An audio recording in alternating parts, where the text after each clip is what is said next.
కొనసాగుతోంది.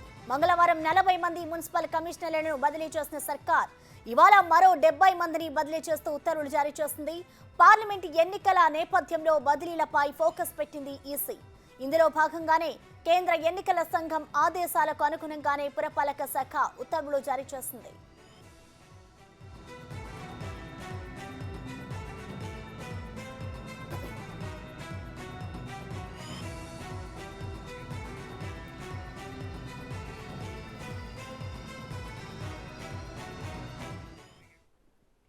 హెచ్ఎండిఏ మాజీ డైరెక్టర్ శివబాలకృష్ణ అక్రమార్జనపై దర్యాప్తును ముమ్మరం చేసింది ఏసీబీ. ఈ క్రమంలో బాలకృష్ణ బినామీలకు నోటీసులు జారీ చేసింది. భరత్, భరణి, సత్యనారాయణ, శ్రీకర్లకు నోటీసులు ఇచ్చిన అధికారులు ఇవాళ ఏసీబీ ఆఫీసులో విచారించనున్నారు.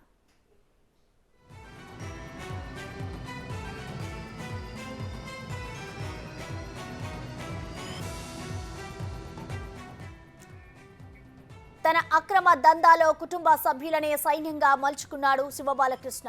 ఇందులో భాగంగానే తన కుటుంబ సభ్యులకు హెచ్ఎండిఏలో ఉద్యోగాలు కల్పించాడు. మేనల్లుడైన భరణికి కంప్యూటర్ ఆపరేటర్గా ఉద్యోగం ఇప్పించాడు. ఇదే శివబాలకృష్ణ పిఏగా కూడా వ్యవహరించాడు. అలాగే ఎన్విన్ డిజైన్ స్టూడియో పేరుతో భరత్ కన్సల్టెన్సీని నిర్వహించాడు.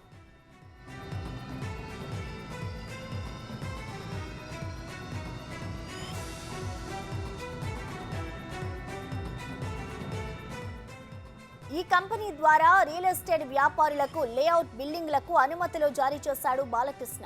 మరో బినామీ ప్రమోద్ కుమార్ కు మీనాక్షి కన్స్ట్రక్షన్ లో ఉద్యోగం ఇప్పించి ఇక్కడి నుంచి కూడా అక్రమాలను సాగించాడు.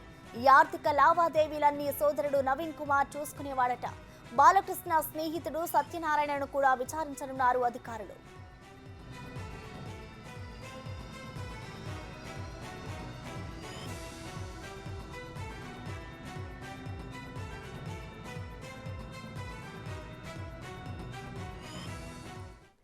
ఇదే అంశానికి సంబంధించిన మరింత సమాచారాన్ని మా ప్రతినిధి రానా అందిస్తారు. రానా, చెప్పండి. హెచ్ఎండిఏ మాజీ డైరెక్టర్ శివబాలకృష్ణ తన కుటుంబ సభ్యులను పరివారంగా చేసుకుని అక్రమ దందా చేసిన గత ప్రభుత్వం పట్టించుకోలేదనుకోవచ్చా? ఏ విధంగా చూడాలి రానా?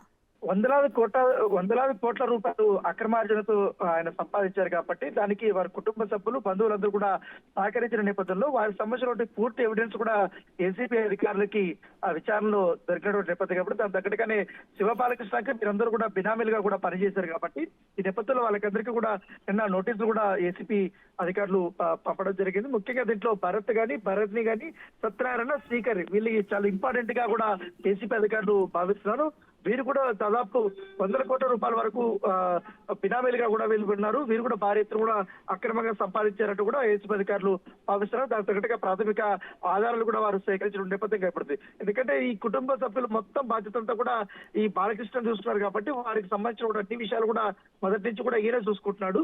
సో ఈ నేపథ్యంలో ఆయన ఇచ్చినటువంటి ఇన్ఫర్మేషన్ ప్రకారం ఆల్రెడీ సోదాల్లో దొరికినటువంటి డాక్యుమెంట్స్ కానీ సెల్ ఫోన్ ట్రేస్ చేసిన తర్వాత సెల్ ఫోన్ లో కొన్ని కీలకమైనటువంటి అంశాలు కానీ అలాగే మెయిల్ లో కానీ సోషల్ మీడియాలో ఉన్నటువంటి మెసేజ్ ఆధారంగా చేసుకుని వీరి పాత్ర అనేది చాలా కీలకంగా ఉన్న ఉద్దేశంతో నోటీసులు పంపినట్టుగా మనకు సమాచారం ఉంటుంది. దాంతో పాటు ఈ ఎన్విస్ డిజైన్ స్టూడియో పేరుతో భరత్ కన్సల్టెన్సీ ఒక నిర్వహిస్తున్నాడు. ఈ కంపెనీ ద్వారానే ఈ రియల్ ఎస్టేట్ సంబంధించిన వ్యాపారులకు ఈ లేఅవుట్లు కానీ బిల్డింగ్లకు అన్ని అనుమతులు అన్ని కూడా బాలకృష్ణ చేసేటోళ్ళు అనేది కూడా వారు చెప్తున్నటువంటి నేపథ్యం కాబట్టి ఈ కంపెనీ నుంచి కూడా ఎక్కువగా ట్రాన్సాక్షన్స్ జరిగినట్టుగా ఏసీబీ అధికారులు గుర్తించారు.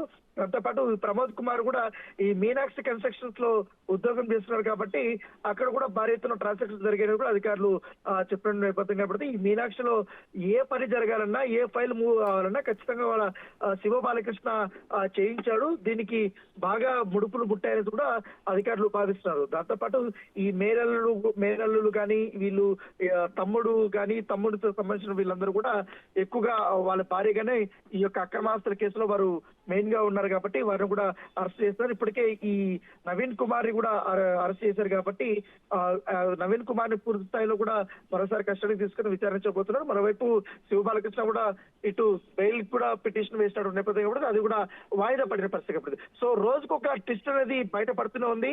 ఖచ్చితంగా శివబాలకృష్ణ మీద అన్ని కోణాల్లో కూడా విచారించాలి. ఈ యొక్క స్కామ్ చాలా పెద్దగానే ఉంది.